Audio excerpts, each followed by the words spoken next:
All right, we're live.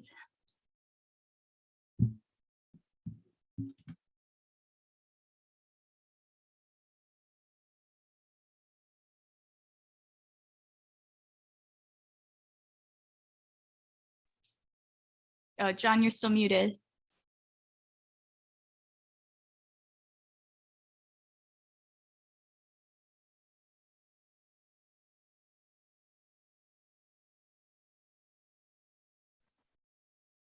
All right. Good evening, everyone, and welcome to another Slooh professional development session on how to utilize Slooh in your college classrooms. My name is John Gianforte. I am a director of the University of New Hampshire Observatory here in Durham, New Hampshire. I'm also an extension associate professor in space science education, where we do a lot of outreach work as well as teaching introductory astronomy courses, and I also teach an experimental physics course to our physics and astronomy seniors and grad students. So welcome. I wanted to reach out and thank Leah for setting this up again. So why don't we, since we only have a couple of people online at this point, why don't we introduce each other? Fritz, why don't you start us off if you can?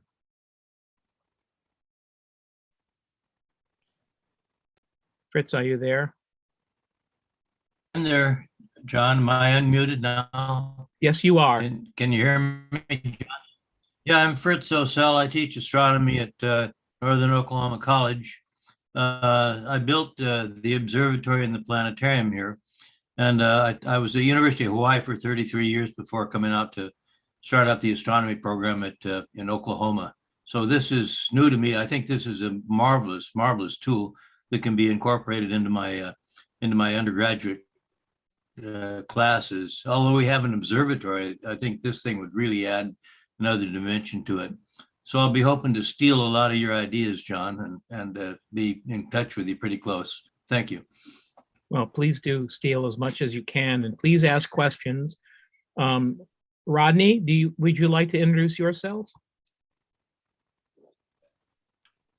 Yeah, hi, my name's Rod Kennedy. I actually don't teach a college, well, I teach an astronomy 1 course, Astro 1050, for high school students at Pathways Innovation Center here in Casper, Wyoming.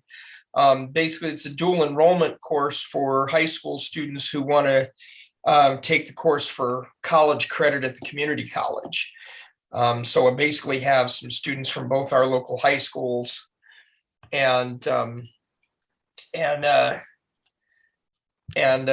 basically it's an introductory astronomy course. Well, I'm also the director of the Casper Planetarium. wow, I'm envious of your location.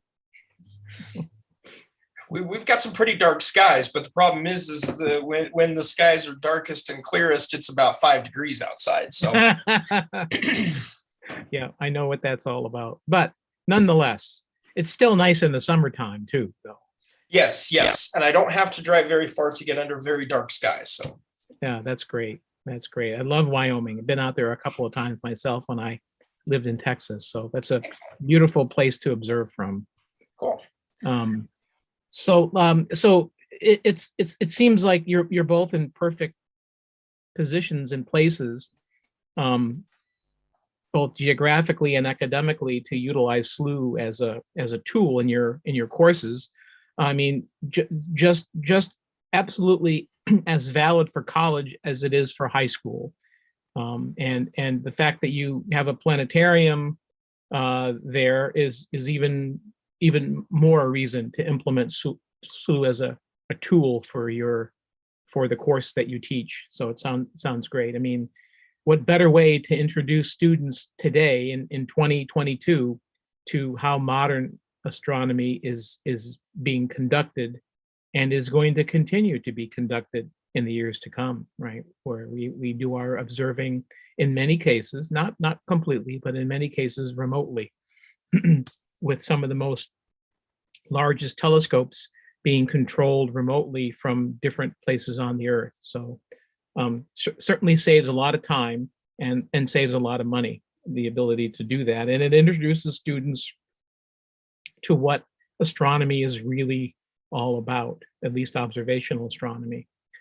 So that's great. So I know, Fritz, you've got a lot of experience in designing and building and operating observatories and planetariums. And you made a comment that it was that Slooh was a marvelous tool for you. So you joined in a previous session. So maybe you could share what you've done in the last couple of months, if you wouldn't mind, in terms of utilizing Slooh or getting acquainted with Slooh yourself. John, I haven't got hooked into Slooh yet. I'm going to go through some training session and get so I can use it, but I haven't actually gotten where I can turn it on yet, where I can use it yet. Okay. I intend to. Yeah. How about you, Rod? Have you utilized Slooh, or are you a newcomer to Slooh completely at this point? Well, I purchased an apprentice individual membership back at the beginning of January for the purposes of evaluation to see if it could be something we could use in our high school class. Mostly because I thought, I know how frustrated high school students get. And I thought, well, if I can do it, they can do it. But I wanted to also be able to say, okay, go to our administration and say, look, I've done this. This is great stuff. And I've gone through, I've gone through about 6 of the quests on the quest map so far, 6 or 7. I've downloaded several of the posters. And I'm kind of using that as I've shown that as to our the administrator of our building, say, look, this is what kids could do. It's like being like a real astronomer. And here's how they could really use a real telescope and then print the poster. We have a large format printer at our building that'll print poster size. And so my thinking is students go through a quest, they print the poster, and then they present to the class on what they learned. Oh boy, that's a great idea. I mean, that's the way, astronomy grad students, astrophysics grad students begin presenting their professional work, right? Is at poster sessions at the AAS meetings, right?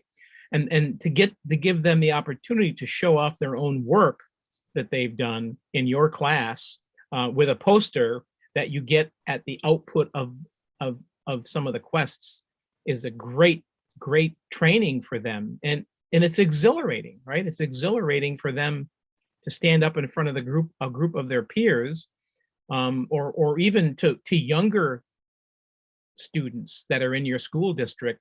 They would sit there in awe of the high school students that would be, that would seem like professional astronomers to the middle school and the elementary school kids. So that's a great way to really invigorate your students. There's nothing like presenting your own astro photos, and in a poster they look so professional when they're done, and if you're plotting them on a plotter like that, they're going to look great. So what I'll do tonight is I'll go through, and Fritz, you'll have seen some of these, but I also want to go in to Slooh.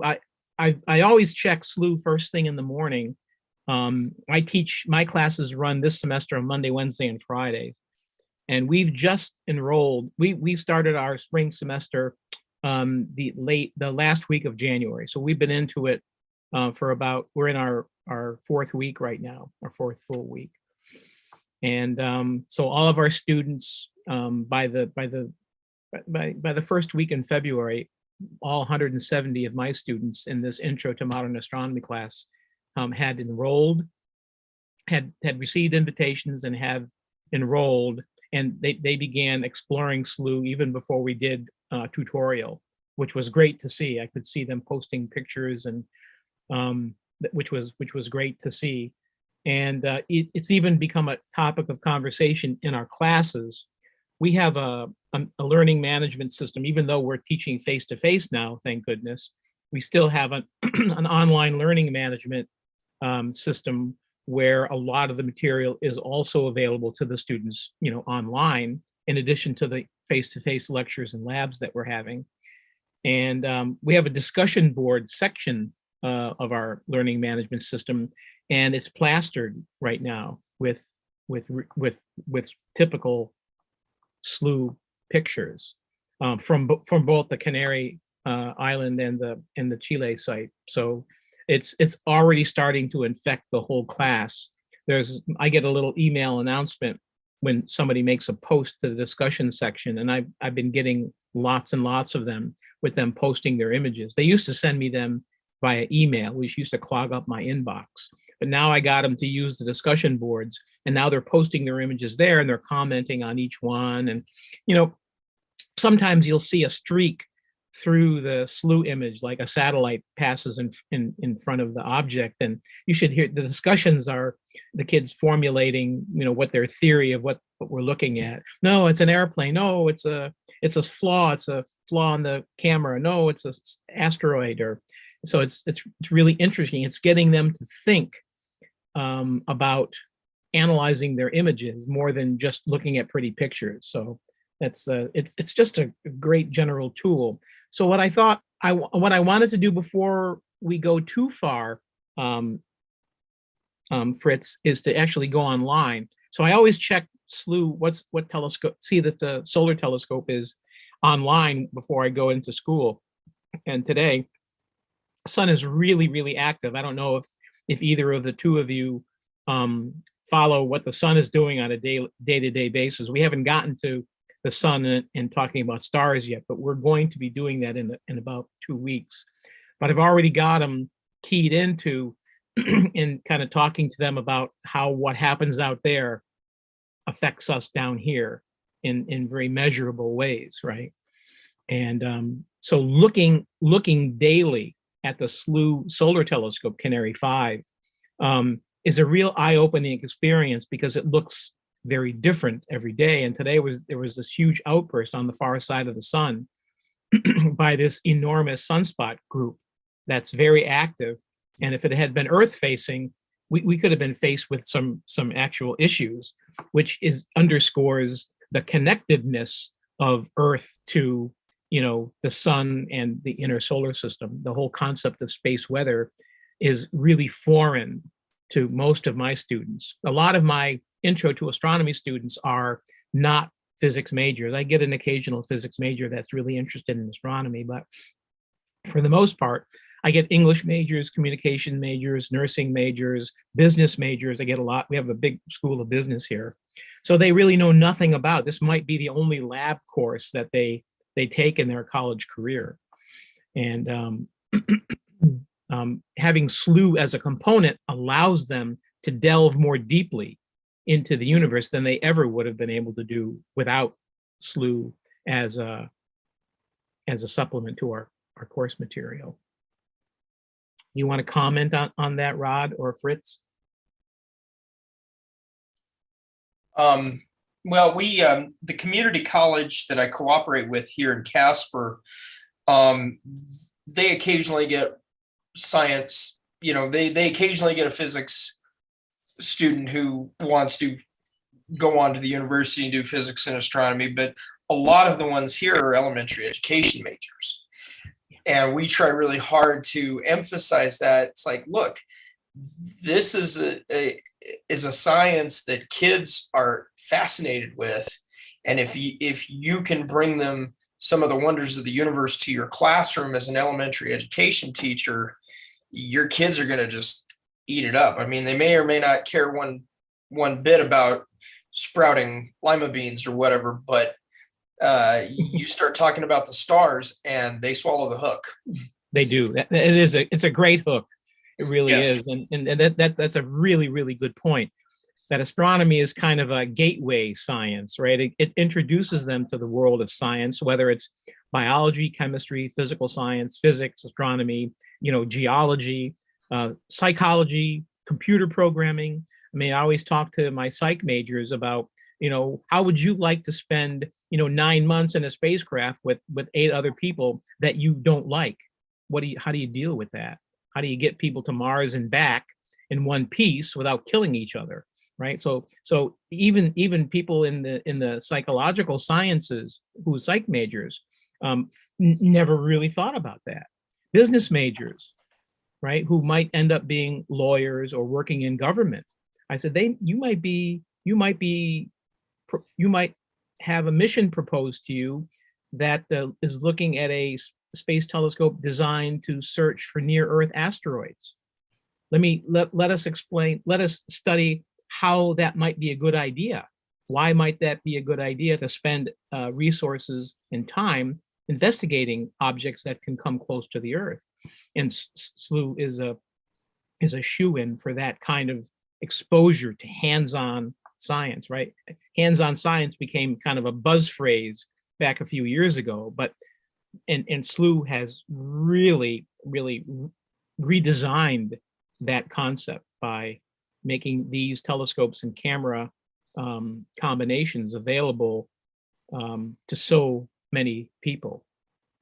And your elementary ed majors, that's great that you emphasize that to them, because it's a great hook. And you'll be the teacher will be the superstar bringing this to their school and to their class, because the parents will be thankful of that. So Fritz, I'm gonna stop sharing my screen for a second, and I'm gonna go to I'm gonna try something different. I was logged in a little while ago to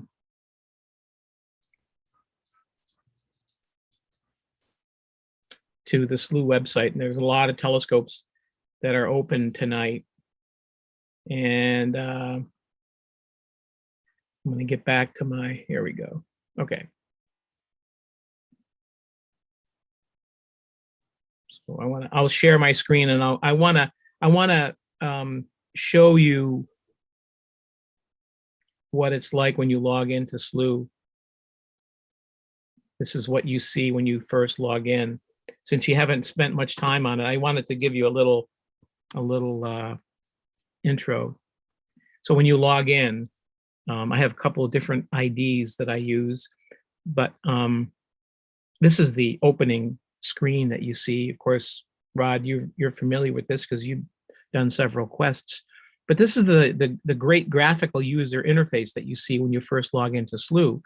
It has your ID, your handle, if you will, and right off the bat, the very first thing you can do is what you're looking at right now are the various quests, and the quests are basically projects that you can work on and have your students work on, and they range from collecting various objects within the Milky Way galaxy to studying the different kinds of galaxies. And there's lots of different kinds of quests.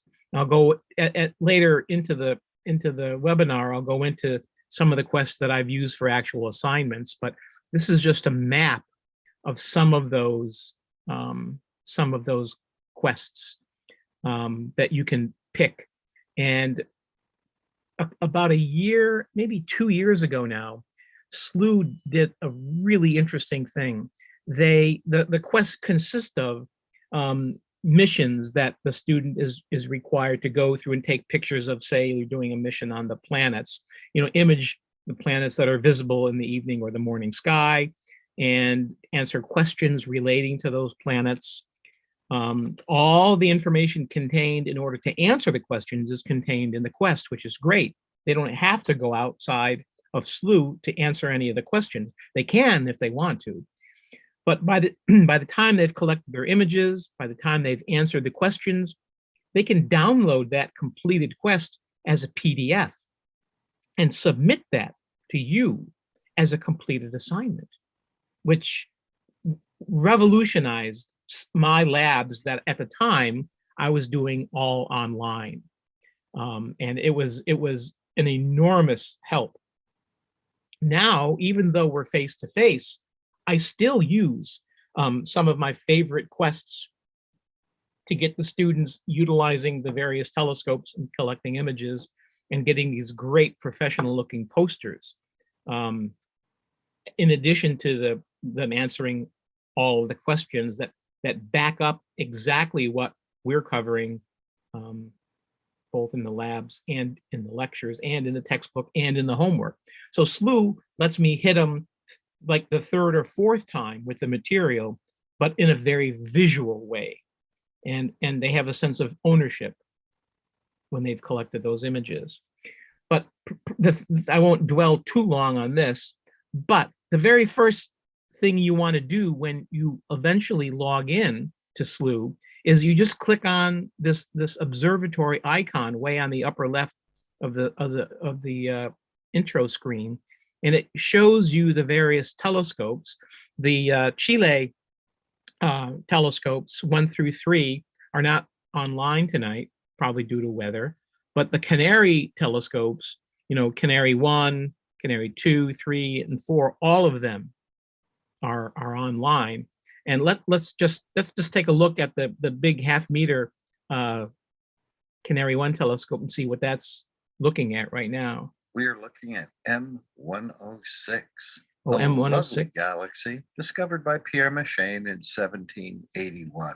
He, the assistant to Charles Messier, made lots of galaxy discoveries. And you can turn on and off the audio portion. Bob Berman is narrating what the telescope is actually looking at. This is a interesting galaxy, and it's actually a galaxy that's sought after in several of the galaxy quests that Slooh has.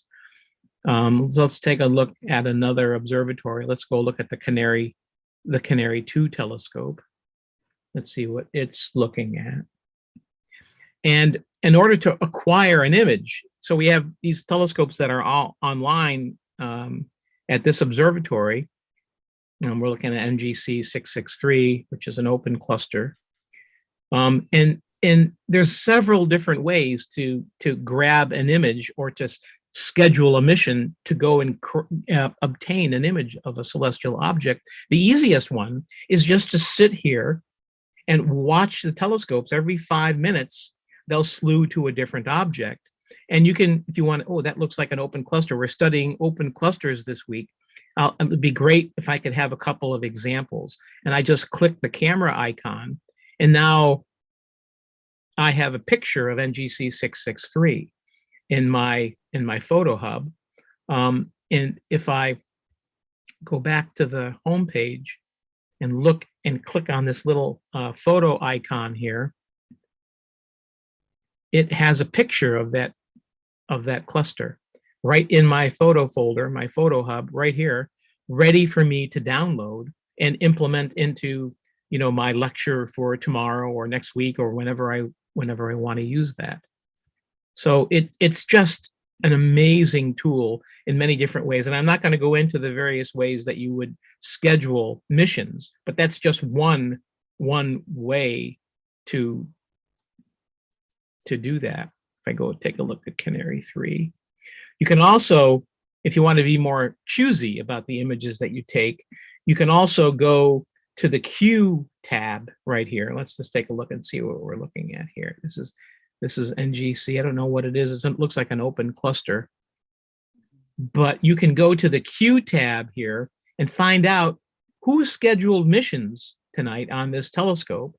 And it gives you a listing of different objects that this telescope will be looking at tonight as the night goes by, and by different members.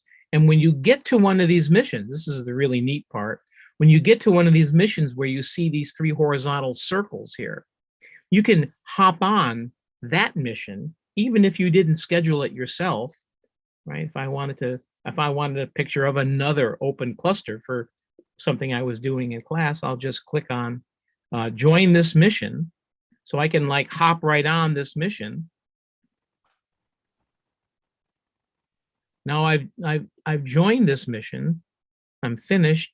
And if that mission runs tonight in a short period of time, that photograph will automatically be deposited in my photo hub for me to look at. So there's two ways, really, really quick ways to obtain images on Slooh, which is amazingly easy. And you can easily download them. And it's here, I'll show you how to do that. Go to photos, and let's see, there's a picture of a beautiful solar prominence here. Look at this prominence the other day. The sun is really active right now. Lots of active sunspot regions, lots of active prominences. So if I wanted to download that particular photograph of that beautiful solar prominence, all I have to do is click the download button right here, and I can download that to my computer, and your students can do the same thing. If they want to, if you have them do a report on, emission nebulae, and you say your job for your homework assignment this week is to obtain images of 3 emission nebulae, right? And include them in a Word document and submit them to me. And all they have to do is download them to their computer, remember where they downloaded them to, and they can insert them into an assignment that you design yourself. So it's really a phenomenal tool. Let's see. So have you read the chat? Leah says we've also have an elementary teacher specialist who hosts professional development sessions for us, who talks about how she can utilize it even with young students.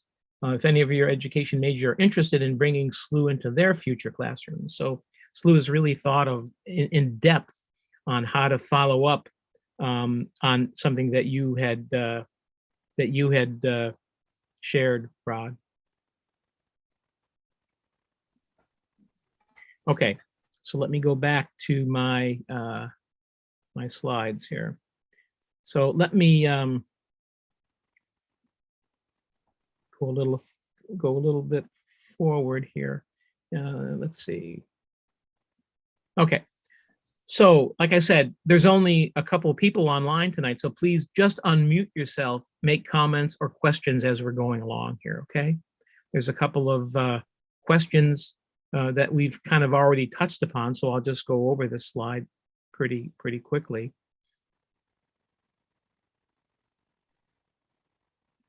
Because we've already know that. And this is just a simple slide that gives you a list of how I've used Slooh in my college courses over the past several years. I first started out using Slooh as extra credit assignments in intro to astronomy courses that I was teaching to English as a second language students. So they would be foreign students that were trying to matriculate into our normal college curriculum, and there was an entry gateway that they had to go through where they could take some regular courses, and my intro to astronomy course was one of them. I have a lot of experience traveling abroad, and I like to deal with foreign cultures and foreign students.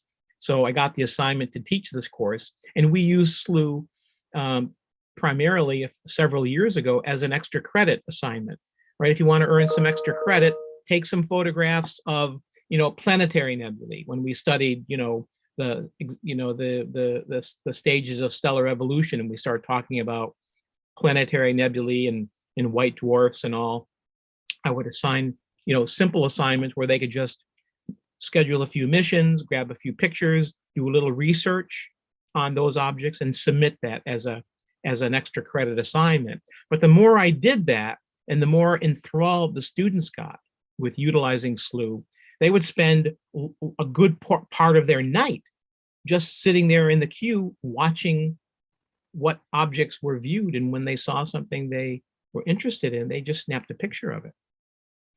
So I already mentioned that I have now integrated various Slooh quests as assignments, and I'll go over the list of ones that I've used in a little bit.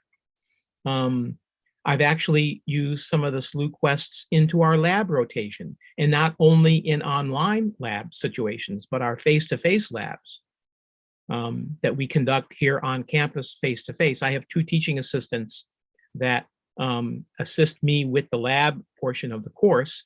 And with 170 students, we've got about let's see, 40, 60, about 80. No, we've got about 90 students that take the lab section of my course. About 90 out of that 170 take the lab section, and the other students who don't need a lab in a physical science, they write a research paper, or they produce an astro documentary. And in many of those assignments, the research paper and the astro documentary that they produce a film of contain Slooh images of various objects. And it's, you would, when I showed some of the astro documentaries to other faculty members, they just couldn't believe that the students produce these videos. They're like, like little versions of Nova, with some of the skills and talents that college students have nowadays, and high school students as well. So the Slooh helps them get professional quality images of things that they would have to download from the internet, which is they don't really gain too much from doing that. So the Slooh quests, and they're constantly adding. Paul Cox and his team of people are constantly adding new Slooh quests to the sign-on page that you see. And now it's hard to determine which quests to pick because there's so many of them. I'm sorry, go ahead. I was just going to ask a question. So for your college students, if about how many quests can they reasonably do in a semester? I mean, is 10? Can they easily? I mean, I know how many I've done, but I'm really into this. So, is 10 too many, or 10 about right, or is it you kind of vary it depending on your students, or about how many quests do you think they could reasonably do in a semester-long course? That's a great question. It depends on a lot of different things, right? It depends on how the course is structured. It depends on how long the course is. We run 16-week semesters here. I also teach at a college in the University system of New Hampshire that runs 12-week courses and 6-week courses. So it depends on how long the semester is. I would think 10 would be too many. I couldn't fit 10 in because a lot of my students, they have 3 or 4 or more courses that they're taking at the same time.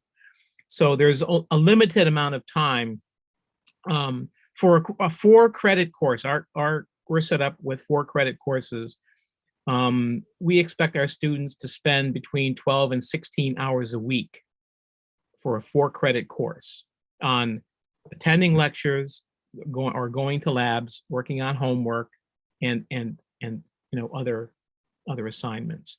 So I would think, and a lot of the quests can be done in a relatively short period of time, but some of the quests need at least a month or more, right? The lunar phases lab or quest is, I think, one of the best Slooh quests they have. But my mistake, the first time I used it 2 years ago, was I assigned it, I only gave them a month to complete the lab. And giving them that long to complete it when they had other labs that were due within that month got confusing for them, right? Because, it takes the moon to go through one cycle of phases, basically a month. And then if any of the phases are clouded out, then that prevents them from getting all 7 phases that they need for their poster. So it depends on the quests that you choose as well. So depending on, I'm trying to answer your question because it's a really good one. I have 4 quests figured into my spring 2022 lab course.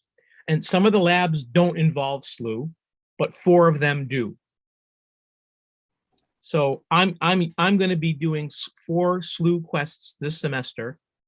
But like I said, Rod, depending on how your course is set up, certainly I think you could ask more of them, right? And I don't think you'd get a lot of pushback, because there's a lot of incentive. As a student, you can earn these gravity points, and you could say by the end of the semester, whoever earns over 1,000 gravity points, gets extra credit, or can not take the one of the exams, or gets exempt from something. You can incent them to do the quests, and every quest, or the quests, have different levels of difficulty, right? The simple quests, the introductory quests, maybe they might earn, say, 100 gravity points, but the more complex ones that take longer, they could earn 200 or 300 gravity points by completing them.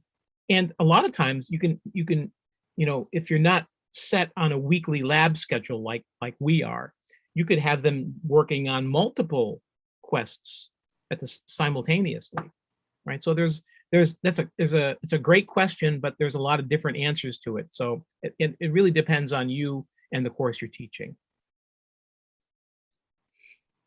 One of my most successful, did I answer your question?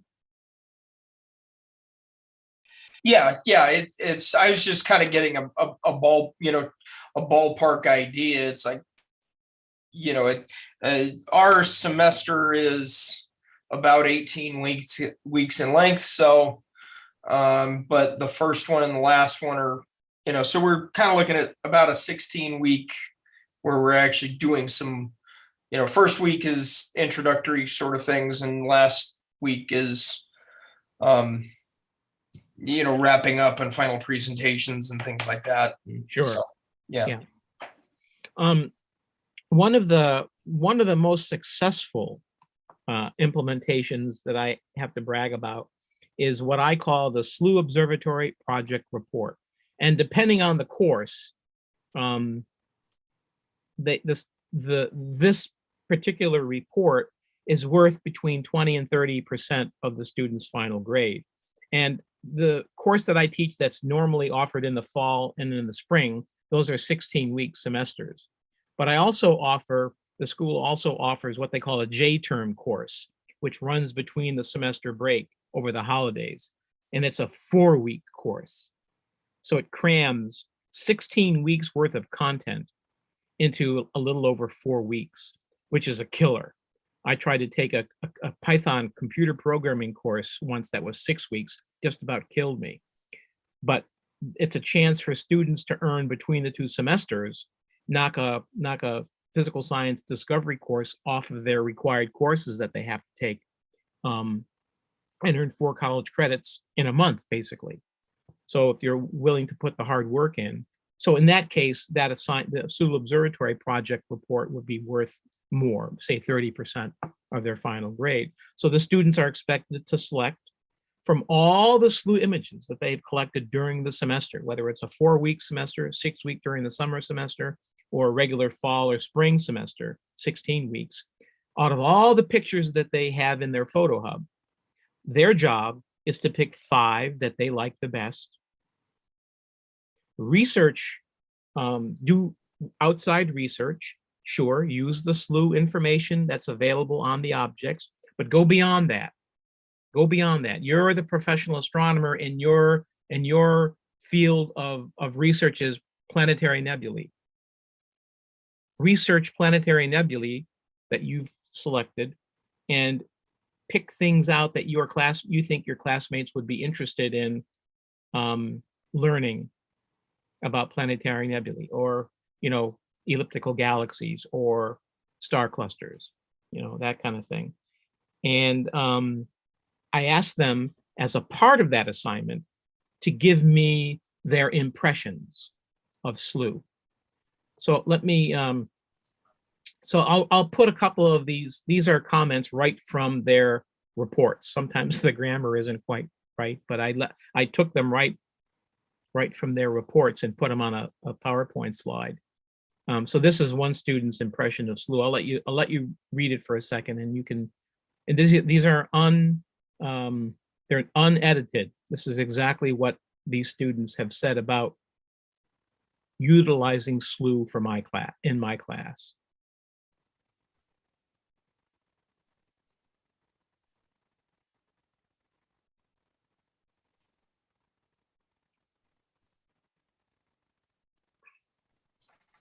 John, can I ask you a question?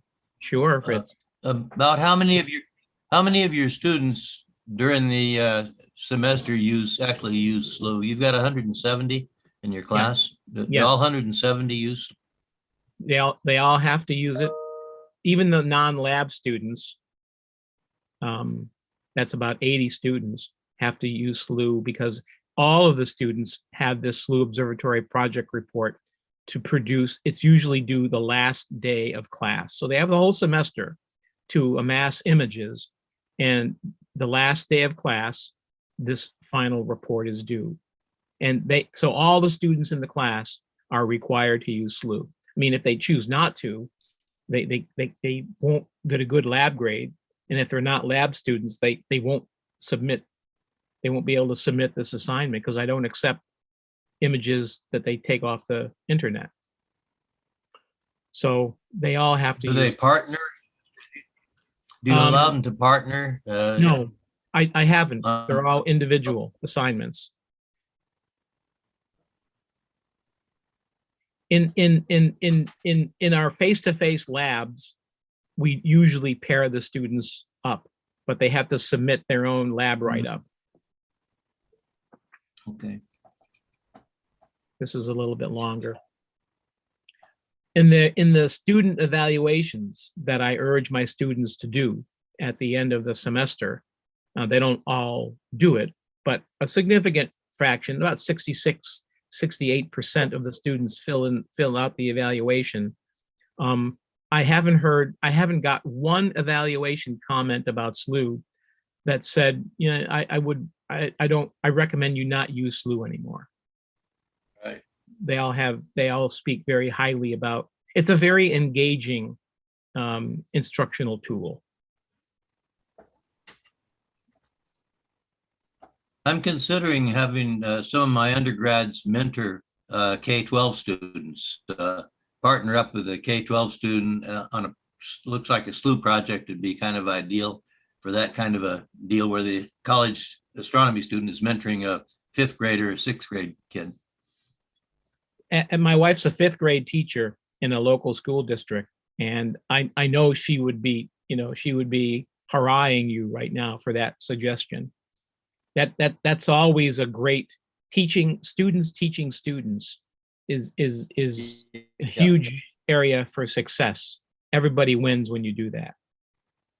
I think that's a great idea, Fritz.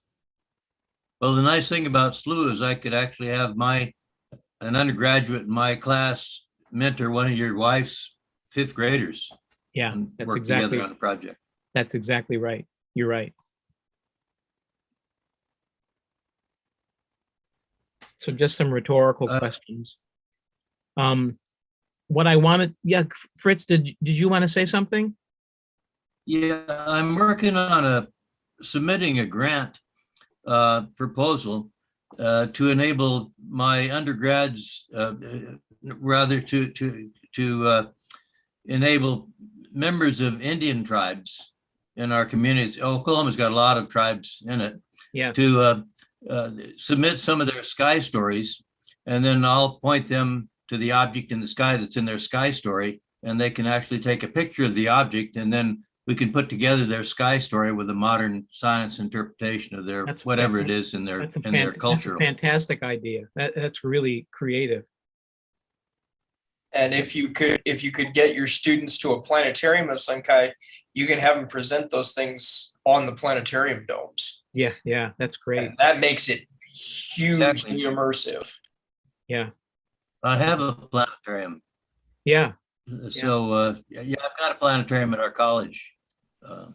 So that's kind of the culmination of this project, is to have the student with his tribal members come to the planetarium and then present their sky story and then show them their Slooh picture of the object from the scientific perspective, put them together.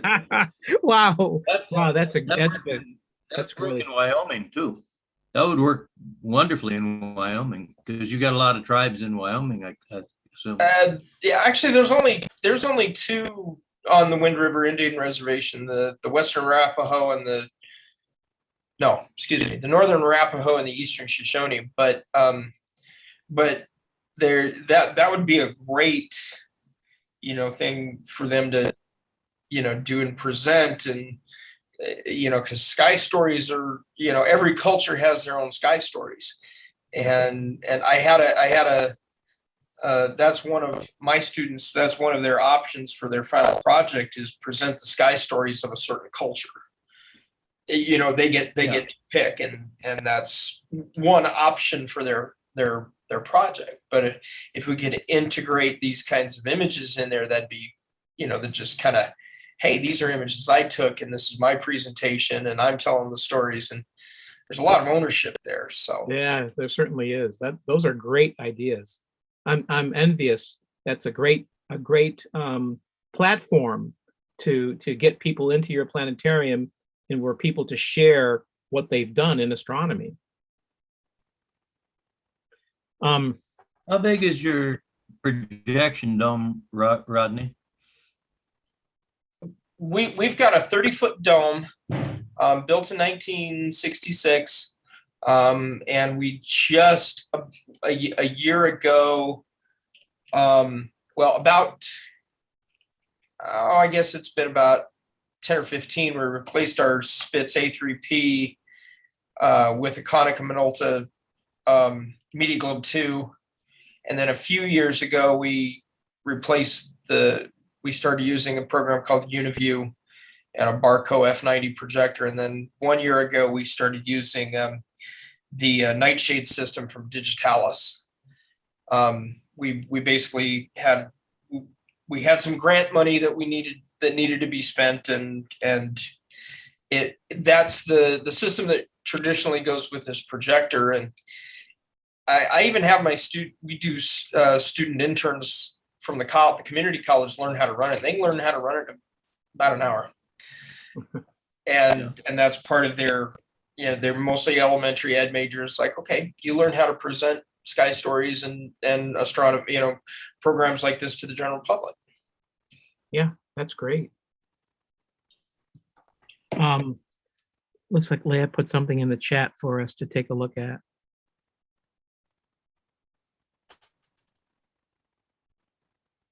Oh, yeah. Yeah, that's a great idea.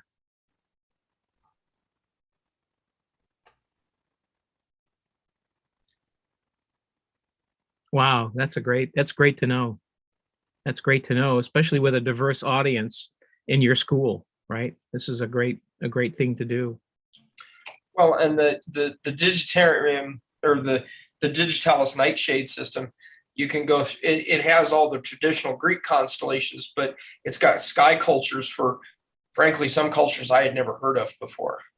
So there's a whole string of you could, if you wanted to, I could have a student present the sky culture of the Hindu sky culture, and all the constellations are in there, and they could speak and turn them on and off and things like that. Yeah, that's great. Interesting. That's interesting. Let me share on something else here. I'll oops, gotta get it out of the way so I can see the share button.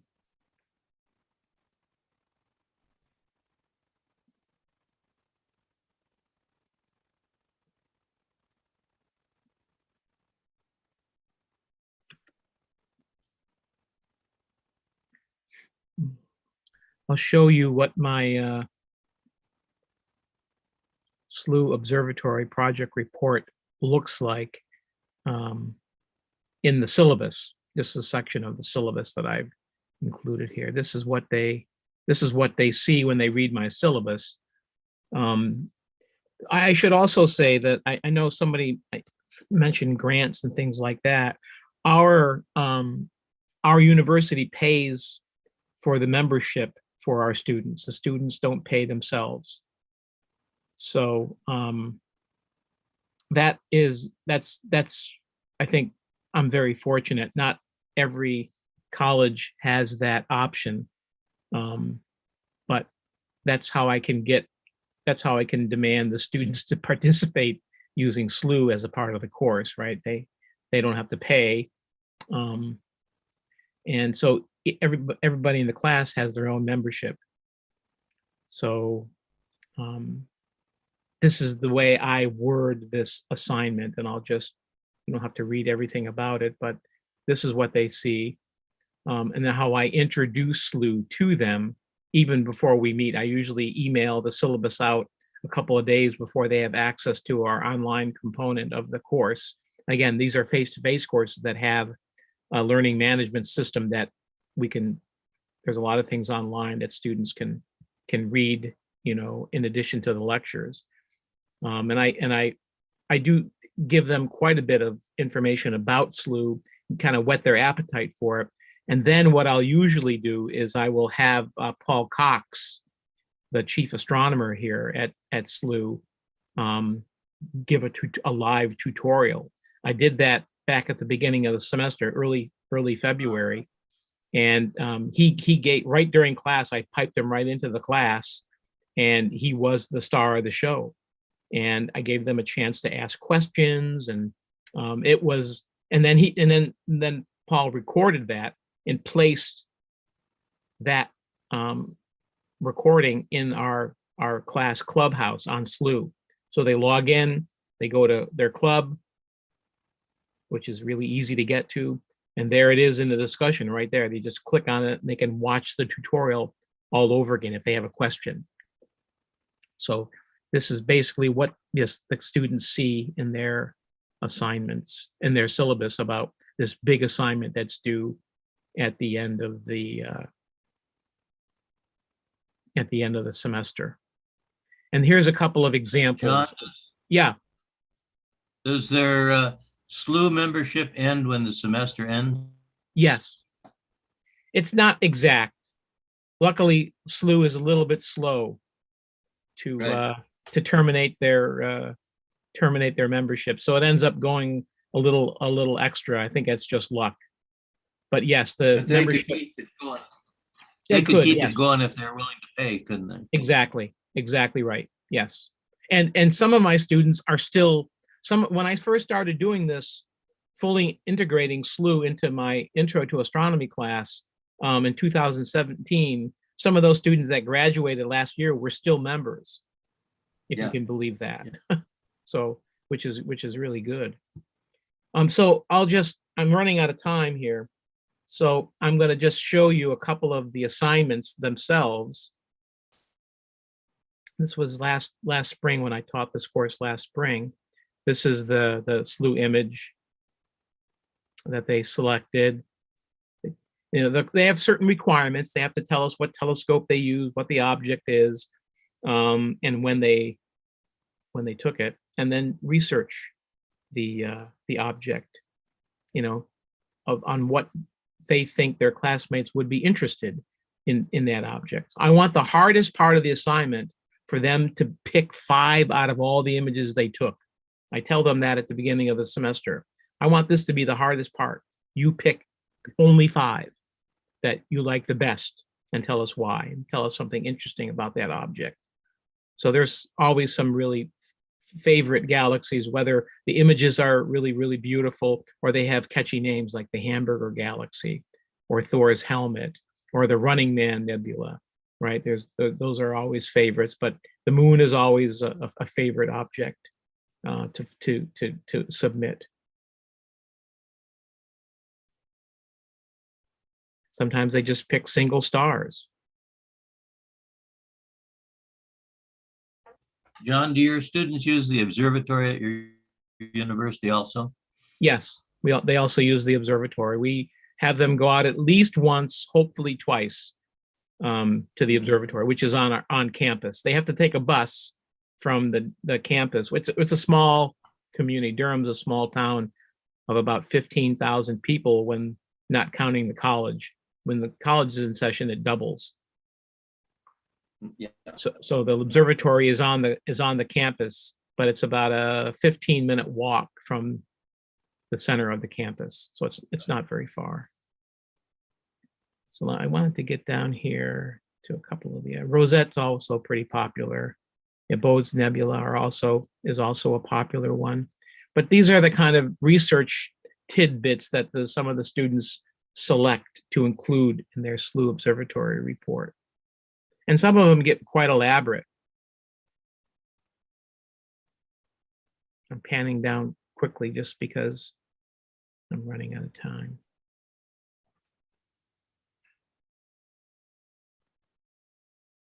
These are your actual student reports. Yeah, these are the actual Word documents. Wow, these are good. Yeah, they really have a good time.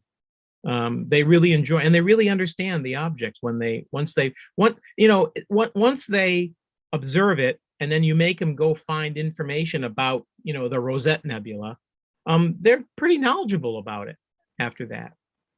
And the picture, the image is like an anchor, right? It makes a real connection with the student. So they're it's not like just a rote assignment where they got to look up stuff and regurgitate it. It's about an image that they themselves took with a professional grade, research grade instrument. And that act really connects the student to the universe, I think. Yeah, they'd never do this in biology or chemistry. Even Only in though- astronomy. Even though you could do similar things with chemistry and biology, right? I mean, I take my grandson out. I live in the woods, and we've got a lot of ponds and streams, and we'll go walking through the woods and collect water samples and come back and look at them under a microscope, and he's enthralled with that. And we've got a microscope that takes pictures of what you see, and you could do something very similar with biology. And I'm sure teachers do the same thing. And my son actually did that. He was that same way when he was a kid. And he, one year for Christmas, he requested a microscope, and he said, I don't want a toy. I want a real tool. So we found him one that was within, not a super expensive one, but a real good one. And now he's in his second year as a biology major, and he's TAing for the biology professor in the biology lab, and insists he's not going into paleontology, but I have doubts. But I mean, that foundation that you laid for him years ago, I mean, I did the same thing when I was, I collected crawfish and crayfish in the pond and looked at, paramecium and amoeba in under the microscope. And I mean, that was what I did during the day. And at night I slept out in a tent and took pictures of the stars all night. And that happened to be what stayed with me my whole life. And that was one of my son's greatest quests, one of his greatest, and it was a quest, kind of like what we do for Slooh, is he wanted to find a sample that had tardigrades in it. And boy, I tell you what, when he did, he photographed it, and I said he was positive that's what it was, and went to the college and said, "Is this what this is?" Yep, sure is. And he's a science major, which is awesome. So that is awesome. That is awesome. All right, let's see. Got another.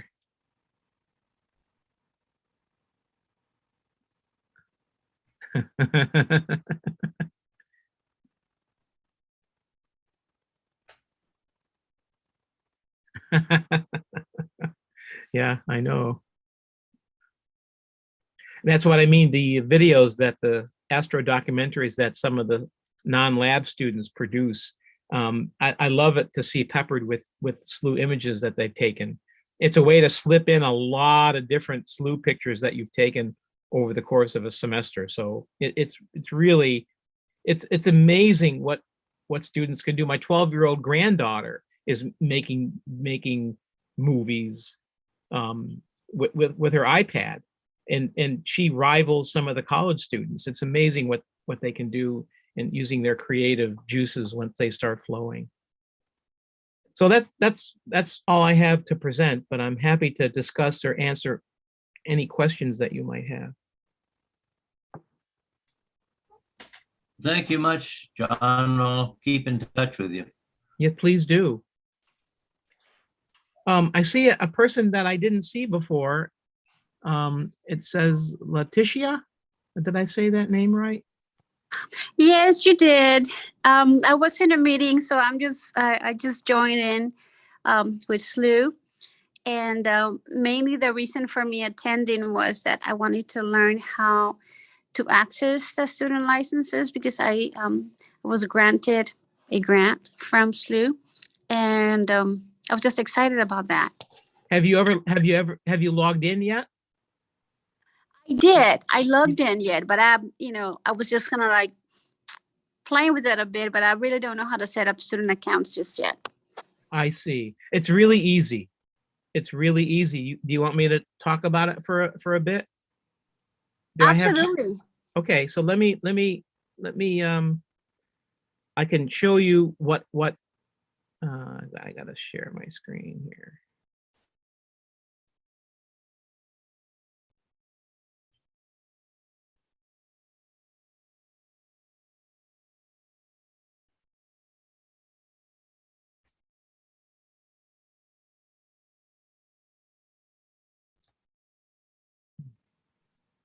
Okay, let me I'm hoping you can see this. Do you see do you see this my Slooh screen right now? Yeah, you're good. We see your dashboard. Yeah, the dashboard, yeah. Yeah. Okay, so when you log in, this is what you see. And what the way I've done it is that you can set up your own clubhouse. And that's really, really easy to do. It used to not be able to create your own, but now Slooh has made it really easy for instructors to create their own Astro Club. So this is there's a couple of mine that are here. This is a course that I'm teaching right now and has all my students in it. And this is, I taught the Intro to Astronomy course for our shortened J term between the fall and the spring semester. So I created a club. So all you do is you click on the club that you create, right? It says right up here, create new club. And you click, once you have the club, you click on manage club. And all you do, which is really, it's so easy, you click on invite. And you fill out this short form. You put the student's first name and last name and their email address twice. And then you click send invitation, and the student will receive an email inviting them to join Slooh, and it has a code. And you just tell them to follow the instructions in the email. Okay. Use the code they'll be asked for an email address, and hopefully it'll match the one you sent it to, which is important. And once they do that, they will become active members of the club. Okay. And in that club, there's a discussion board where they can post their images totally within Slooh, and they can communicate with each other, share images, comment on each other's images, and you can give them participation points if you wanted to do that. So it's really easy to create and invite students to join your Astro Club on Slooh. That's all it is. And the only bad part is you have to send an email individually to every student, right? Okay. And that's so if you have a class of 25, that'll probably take you maybe a half an hour to do 25 or 30 students. It's really quick. Well, that's simple enough. Just investing some time, inviting the students is not bad. I think I can handle that. So great. It really is easy to do. And once, so how much time have you spent using Slooh yourself? Well, I had a couple of glitches because I signed on and the computer I have at home, and then I tried it at work and it wouldn't let me sync. So right now I'm trying to retrieve my password because I was, just trying to see some of the resources available that you have. I see. And I'm advertising the astronomy club here at our school on Friday. So I'm really looking forward to that. I see. Well, I think you'll really enjoy the experience of utilizing Slooh in your class. What is this? Do you teach college courses? No, I'm actually at the middle school level. Okay. So, I mean, I haven't found an age group yet that didn't enjoy sending research grade telescopes to various celestial objects. I think you're really gonna enjoy it, and you're gonna enjoy your students enjoying it. Oh, and I'm looking forward to that because I mean, after all this situation with COVID, I really want them to be inquisitive and explore and see that the sky is the limit. Yes, that's right. That's right. Well, thank you. I'm going to go ahead and go back and play with it and start setting out my accounts. Thank you very much. You're welcome. You're welcome. Nice to meet you. Nice meeting you. All right. Well, we'll wrap things up because I've gone over a little bit. Thanks for being patient. Yeah. Feel free to ask any questions. I had to answer a phone call where you were talking about the Slooh project in your syllabus. Could we get a copy of that? Yeah. Yes. I don't have I could just create a mini syllabus with that assignment in it. Why don't you do this? Can you give me your email address, Rob? Yeah. Actually, let me just type it in the chat here. Okay, great. There. Okay. Okay. That's the one I'm using, that I use Slooh with, and that's my school district.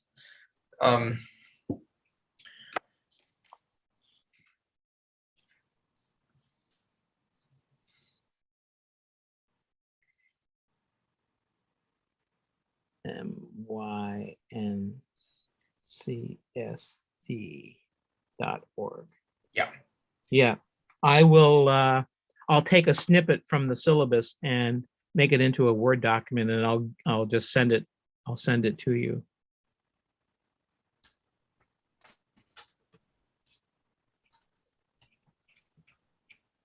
Cheryl, no, you don't need to. You can just unmute yourself. I should be able to hear you. Sorry about that. That's okay.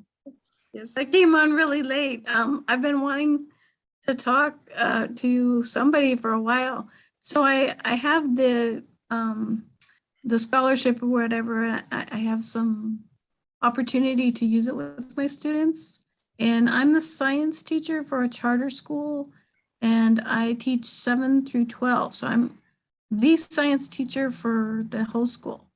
So I think it would be really fun for us to use it as an option for, for science, but I could barely figure out how to do it myself.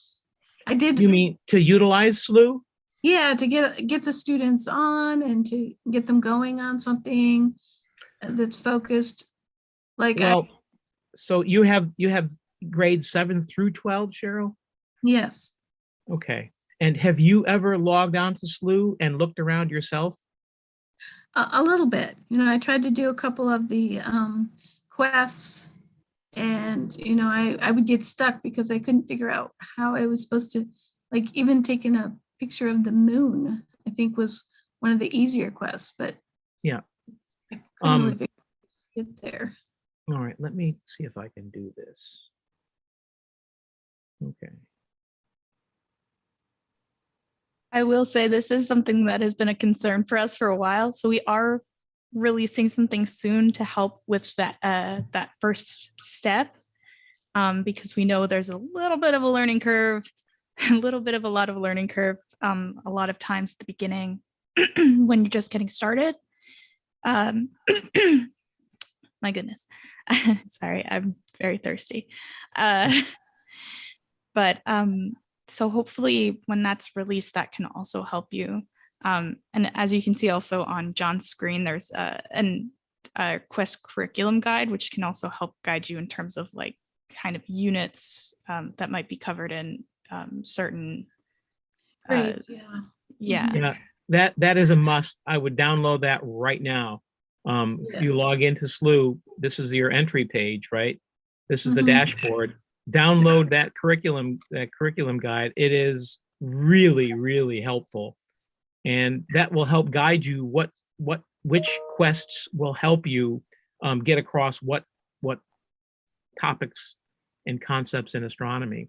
But I think before, Cheryl, before you do the quests, try to schedule some missions on your own before you do that, because that'll give you the confidence to go ahead and do the Slooh quests, right? Some of the quests are pretty quick, right? It's just a series of images.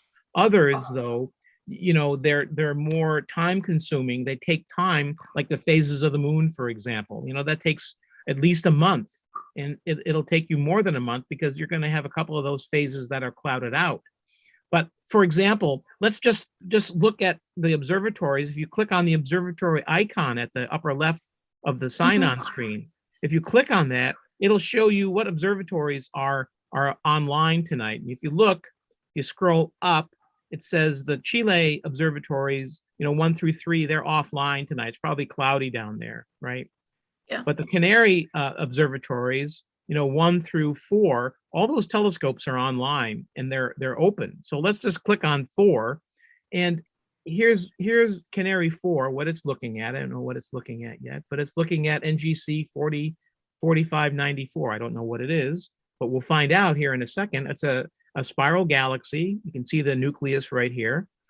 And if, let's say that, just so happens I'm going to be talking about spiral galaxies tomorrow, you can just reach up here, click the camera icon.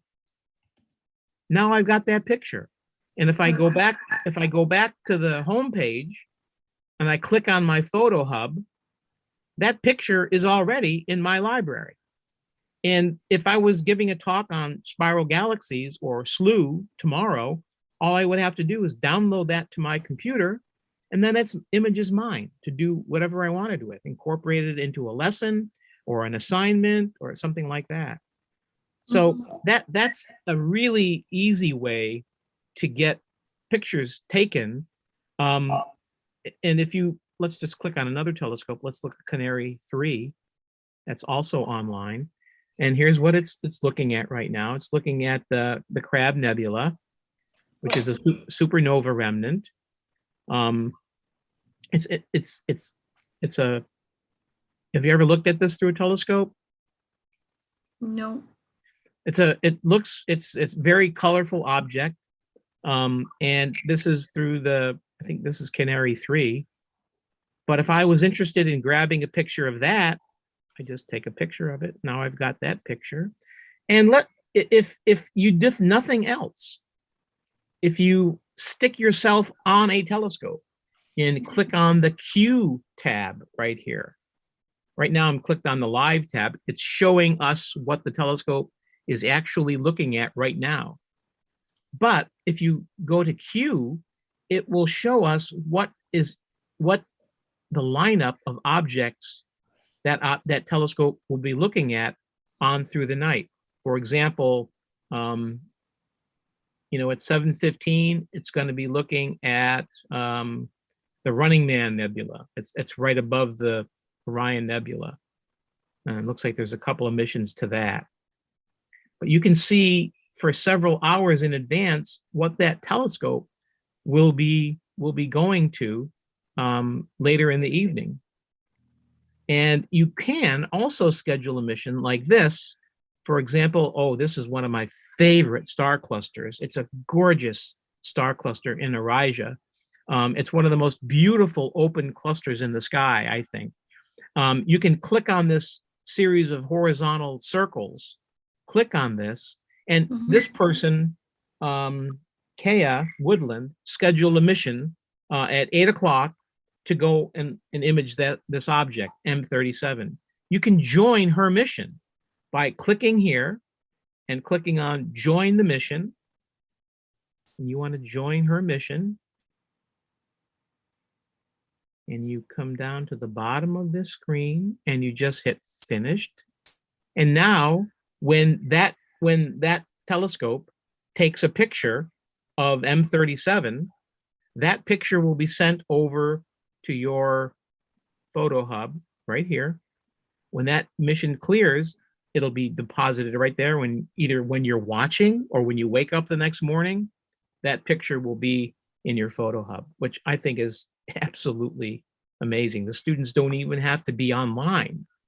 They can be, which is exciting, but they don't even have to be online when the mission runs.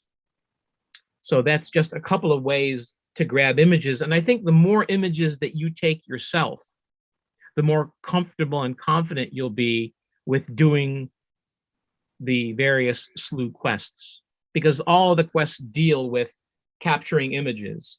And like I was telling the others that are on the session with us right now, Slooh has made it really, really convenient for teachers, because a lot of the Slooh quests, the final product is a poster that assembles those images that the student took and a PDF of any questions that they had to answer. And they can submit that to you as an assignment if that's pertinent to your age range. Mhm. So acquiring images on Slooh, there's many different ways to do it. And I just showed you two easy, quick ways to do it. There are even other ways to do it. Mhm. So this is the first, this is my most recent page, but of images that I've taken through Slooh. If I just click on page 10, let's see what's on that page there. Oh yeah, yeah. So here's some pictures of this is a very nice galaxy, M100, a really pretty spiral galaxy. I mean, that is exceptional quality image of a spiral galaxy. And Mhm. that's just, just one of the pictures that I acquired through Slooh. So Yeah, it's really easy to get photographs, and the more you do, the better you'll get at it. right. I did hop onto some missions, but I wasn't sure how to get the other students on to Slooh. Okay, that's also pretty easy. Let me show you how to do that. I was just talking to Cheryl about that when you joined. Yeah, that was me. That was So, you. Okay, so let yeah. me show you how to do that. Slooh has made it really easy. So let's say, how many students are normally in one of your classes? Well, our students are all independent. So, yeah, I have 40 openings. Okay, so are they different age groups, or are they in one class, or they cover multiple classes? They cover multiple classes, but I could put them in groups of. Okay, well, that's up to you. You don't have to do that. But what this is the way I do it, and I think it's works very well for the way we do it. And I teach college courses, but you simply click on this club tab, and Slooh's made it very easy for us to create our own club. So you just click on create new club, give it a name that you'll remember and your students will recognize. Once you do that, you can then go to that club. This is the club that represents the course I'm currently teaching. And I teach for the University of New Hampshire. It's Introduction to Modern Astronomy, Physics 405, 406. That's the course name. And you simply currently has 142 members, actually has more than that. But if I click on Manage Club, this is what you do. You click on that, and then you click on the Invite button over here on the upper right. So if I click on that, this is the screen that you would fill out to invite your students. You fill out their first name, their last name, and their email address twice. Then you click the Send Invitation button. An email will go to that email account, inviting them to join Slooh. And in that email will be instructions on how to register. There'll be a code. They need that code and their email address to join your Astro Club. And then once they do that, they just use that email address and a password that they picked to enter to log into Slooh whenever they want. That's that easy. Okay. That helps out a lot. Yeah. So is there a way for me to retrieve my address if I somehow got locked out? I'm logged in on my school computer, Mhm. but I don't really know how I got logged in. I just am. Well, so let's see. So let's say you wanted to you wanted to log in on a different computer, say the one at home. Yeah. So you must have selected a password to log in for the very first time, right? I guess I did. I don't remember what it is offhand.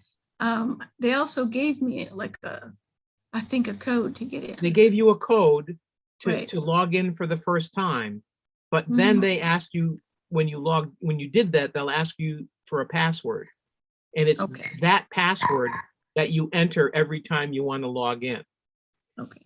And this is what I would do if you can't remember what that password was that got you logged into your school computer. You can just email. I would you can. So Leah, what do you think she should do? Should she email Paul, or is there somebody better she should email?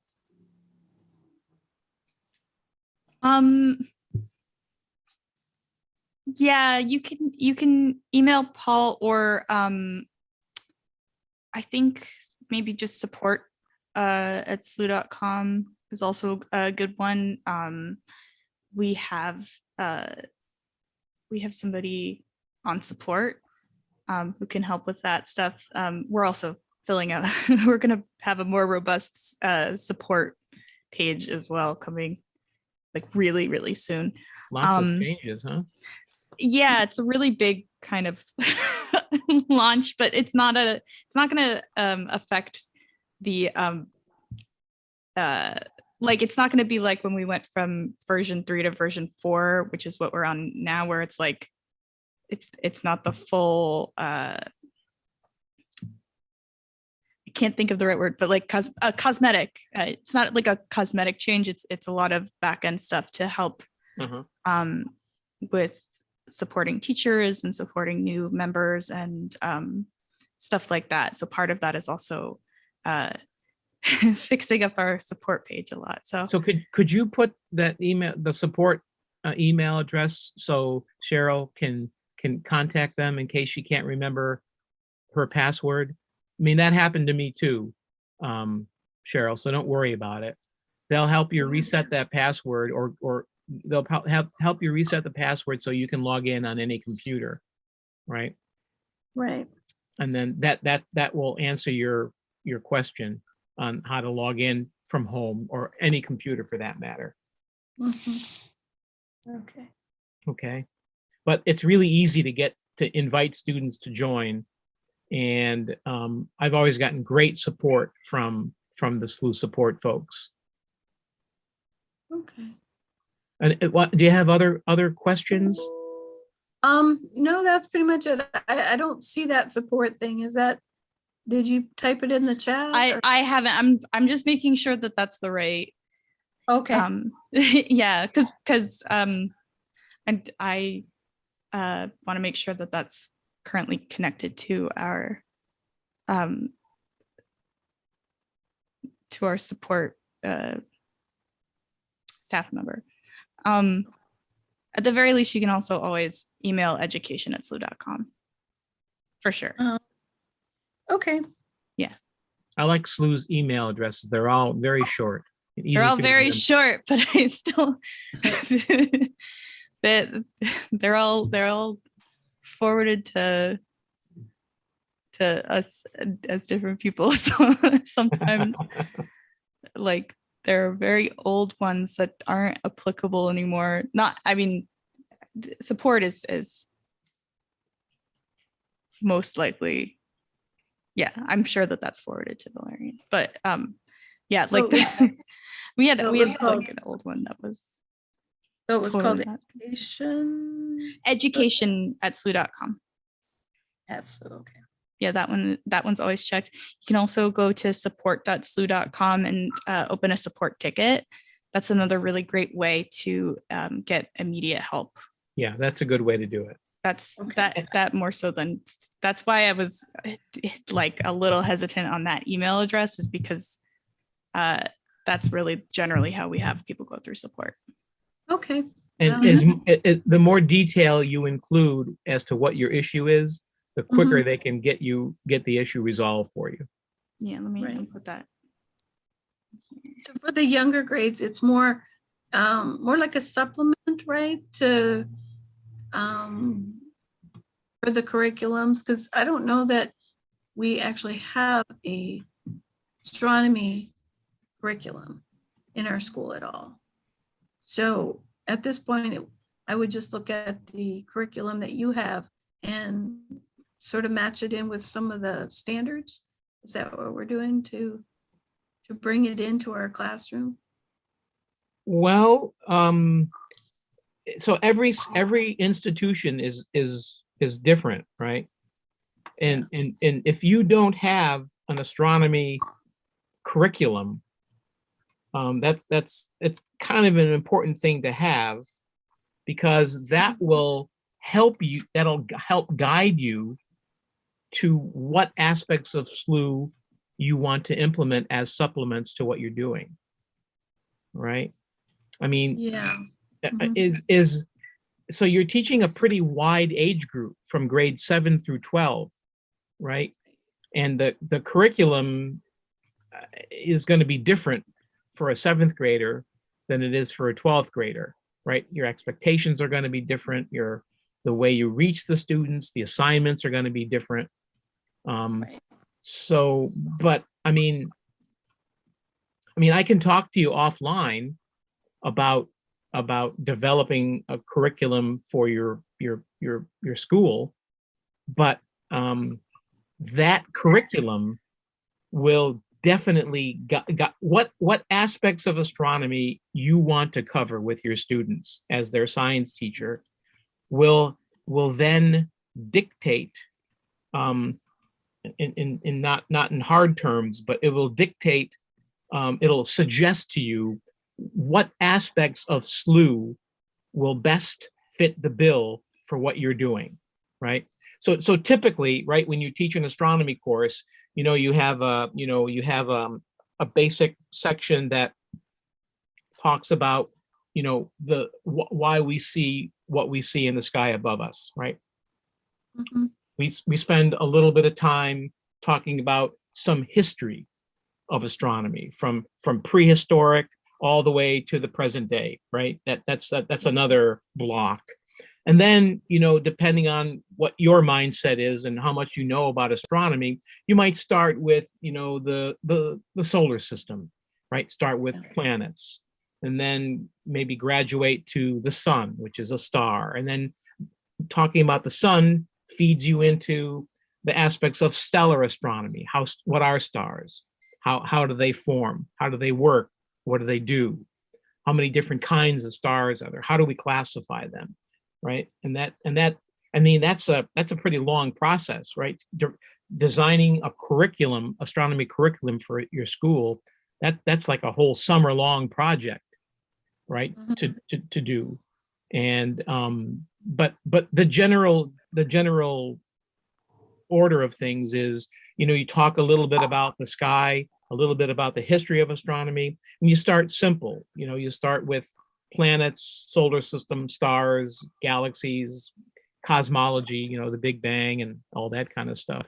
But you kind of graduate from small scale stuff, reaching out further and further into larger and more distant things, kind of give the students a sense of scope and scale of the universe. That's a wonderful thing to instill in young students, is the scope and scale of the universe. And that's an underlying theme that Slooh will be a great tool to help you with, right? Mhm. Because you can go from taking pictures of planets, which are, and the moon, our closest celestial neighbor, to taking pictures of galaxy clusters, which are, hundreds of millions of light years away. Right. So, but creating a curriculum is really the first step, and is a pretty complicated but fun. It's what I like to do the best in terms of teaching, almost the best. Setting up a course and what I want to cover is really fun to do. And Slooh just makes it easier, because now you can use, hands-on activities to help the students get there instead of just using a textbook. Right. So, yeah, I'm going to look more into that, because, like I said, we have we're using like Edgenuity, which is a company that, does all the courses for us. So I think astronomy's in there, but I've never actually looked at it because we've never focused on it before. So that could be a course for the high schoolers. I think middle school, 8th grade does concentrate on the solar system and the sun and everything. So, maybe it might not work out for 7th grade right now, because I don't know how that works into their curriculum, but I know 8th grades could use it, and we'd have to start a whole new course, for high school. The thing with our courses, though, our students work with them at home. So I'll have to, figure out how to integrate this so that they can, it will make it more interesting. Yeah, well, they can actually, depending on how you set this up and what email addresses you use, they can access this from home, no problem. Right. Mm-hmm. Okay. So your email is, did you already put somewhere? My email address, I'll put it in the chat right now. Oh, where did my chat go? I'll put it in the chat here. If they have any questions, Yeah. I appreciate your input. Okay, just a second. Know who to talk to about these things, but yeah. Okay. While John's doing that, I have a question kind of I guess this is for Slooh. I'm looking at this and I'm going through the quests and I'm thinking, okay, how all the different ways I'd integrate this into my class. And the only thing that I wish and I'm hoping this is something for down the road that they'll include, is spectra. Looking at the light of a star and pulling a spectra from it. And that's just kind of how could we make this better? Well, because that's the one aspect of astronomy that I don't have. I can't really show them. I can show them emission spectra with gas tubes, but I can't really do absorption spectra very well. And, that's a harder one to integrate in a hands-on way. Do you have an observatory at your school?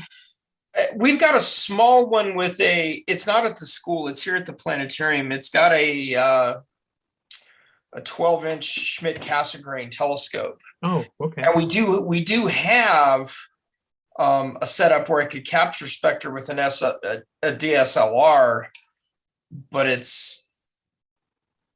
that involves more. Okay, we got to teach students how to do how to set it up and how to capture the image, and it's more than a lot of our students can really manage in a short course. Mm-hmm.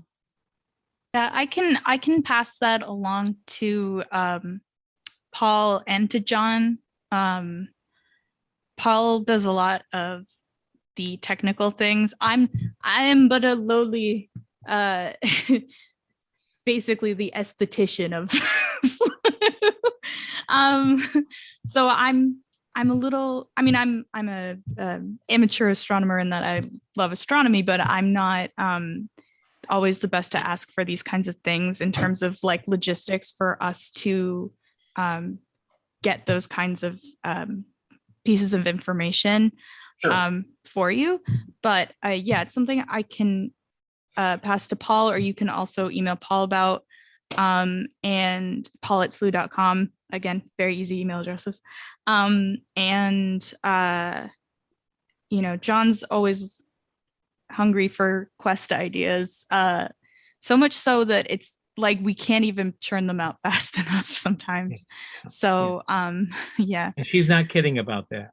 I'm really not. We have so many in the pipeline, and like at the rate we're going, it's like we're trying to keep them going pretty constant, but it's like I know of one because we were talking about culture quests before, and it's like, yeah, we have the mainly Inca, but there's I think Milton included some stuff related to Mayan culture in those quests.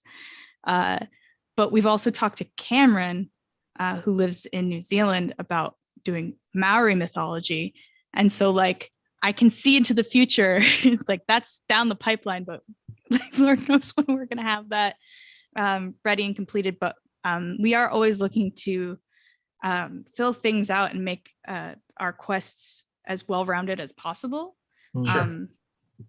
Yeah, so definitely something worth discussing, especially since we're really hoping to make our product as accessible for teachers as possible. So if that's a really important part of your curriculum and other teachers' curriculum, then that's a really important thing for us to know about. Okay, thank you. Anybody, any other questions? So did you put your email in, or? Yes, I put it in the chat, Cheryl. Oh, I don't see it.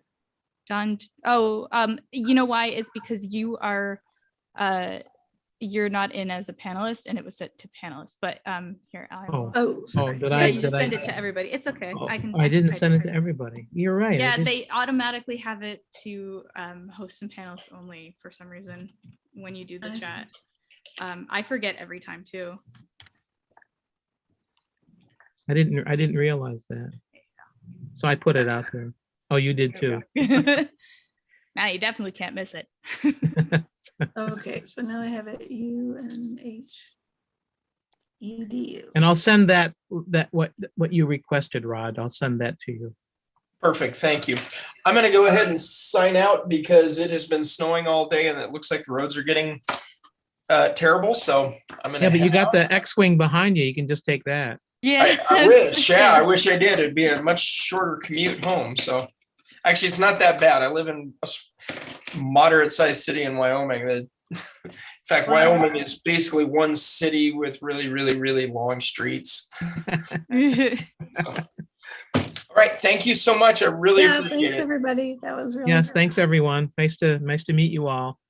Okay. Thank you Have a very good- much. You're And welcome. you can also all join the or look at the educators workspace. That's going to be listed under clubs. And so if you're part of that, that's going to have other teachers in it, and that'll help you with best practices as well. So Okay, thanks. absolutely.